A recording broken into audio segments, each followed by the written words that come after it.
now we install this machine. We just need to put the shelf on the machine and then insert the cable to this hole. Match the hole and then insert.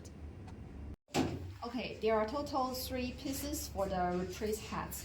Okay, when we want to install this working head, we just need to put the working head on this part and then tie it. And the last step, we should match this hole and then insert. That would be okay. Okay, when you want to replace this working head, we just need to turn this part. Okay, and then remove this part.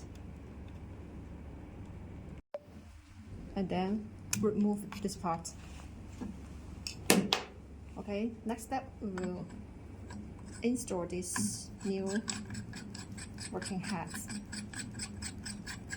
Tie it. Okay, there are 2 holes behind of the machine. This is the water overflow hole and the water inlet hole and water outlet hole.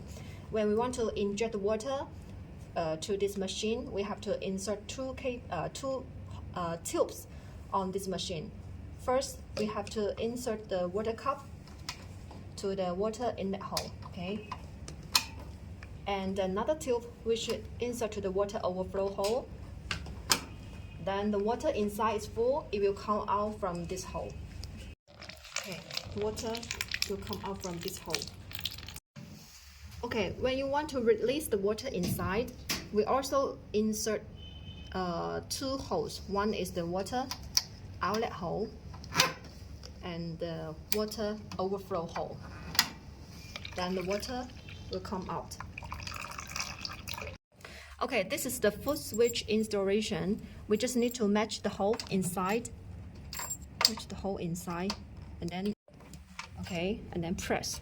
Last step, we should tie this part. That will be finished.